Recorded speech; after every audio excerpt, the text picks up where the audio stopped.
आप सुन रहे हैं इनटू द लाइफ का ये खास पॉडकास्ट कृष्णा। इन दिनों मैं आपको सुना रही हूँ द्रौपदी की कहानी। द्रौपदी के बारे में जब भी सोचा जाता है तो एक अलग ही तरह का जीवन सामने आता है।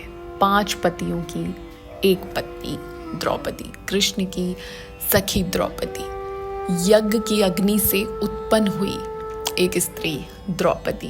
लेकिन सबसे ज़्यादा कौतूहल जो पैदा करता है वो है द्रौपदी का वैवाहिक जीवन। और शिवाजी सावंत की किताब युगंधर में इस वैवाहिक जीवन के बारे में खुद द्रौपदी के जरिए बताया गया है कि कैसा था 5 पतियों के साथ द्रौपदी का वैवाहिक जीवन। तो इस पॉडकास्ट में आप खुद द्रौपदी के मार्फत आप सुनिए ये पूरी बात। द्रौपदी बता रही हैं, बाल्यकाल में मेरे भीतर जो संस्कार बने थे वे माता सौत्रामणि के थे, किंतु इंद्रप्रस्थ में मुझे महाराज्ञी बनाया था राजमाता कुंती देवी के संस्कारों ने। सब संस्कारों में कठिन और जटिल संस्कार था 5 पतियों के साथ मेरे एकांत सहवास का। इसके लिए हम सब ने मिलकर एक आचार संहिता तैयार की थी। यह आचार संहिता राजमाता की सूचनाओं के अनुसार बहुत सूक्ष्मता से तैयार की गई थी। हमारी आचार संहिता में सबसे जटिल भाग था मेरे ऋतुमती होने के अंतराल का। 5 भ्राताओं में विभाजित होने के कारण प्रत्येक पति के साथ मेरा एकांत 1 वर्ष में लगभग 2 महीने और 12 दिन का हुआ करता था। मेरे साथ एकांत में रहने वाले पति को मेरी ऋतु प्राप्ति का ज्ञान होना आवश्यक था। एकांत में मेरे साथ कौन सा पति है इसका ज्ञान मेरे अन्य पतियों को होना भी आवश्यक था। मेरे एकांत कक्ष के दर्शनी भाग में एक स्तंभ खड़ा किया गया था।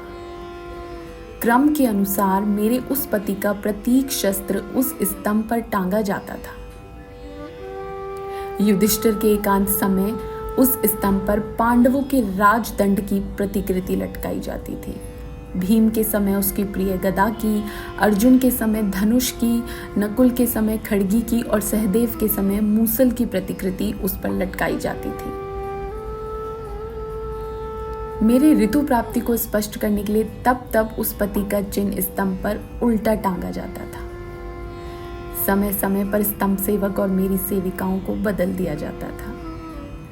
सेवक सेविकाओं को एक ही बार सेवा का अवसर दिया जाता था। इस सारे नियमों के बीच मेरे 5 पतियों की एक विशेषता मुझे प्रतीत हुई। किसी ने भी दूसरे के एकांत के विषय में कभी भी मुझसे एक शब्द भी नहीं पूछा। तो ये थी द्रौपदी और उन्होंने बताया कि किस तरह 5 पतियों के साथ व्यतीत हुआ था उनका वैवाहिक जीवन। इसके बारे में कई लोगों के मन में कई तरह के सवाल आते हैं और युगंधर किताब में बहुत ही स्पष्टता से वो पूरी आचार संहिता बताई गई है, जिस तरह से द्रौपदी के वैवाहिक जीवन की पूरी योजना बनाई गई थी। आगे के पॉडकास्ट में आपको बताऊंगी द्रौपदी के ही जरिए अलग अलग पतियों के बारे में उनके क्या विचार थे, उनका युधिष्ठिर के साथ जीवन कैसा व्यतीत हुआ, अर्जुन के साथ वैवाहिक जीवन कैसा व्यतीत हुआ। ये सारी बातें आपको एक एक करके आगे के पॉडकास्ट में बताऊंगी। कैसे लग रहे हैं आपको ये पॉडकास्ट, आप मुझे ज़रूर कमेंट करके बताइए।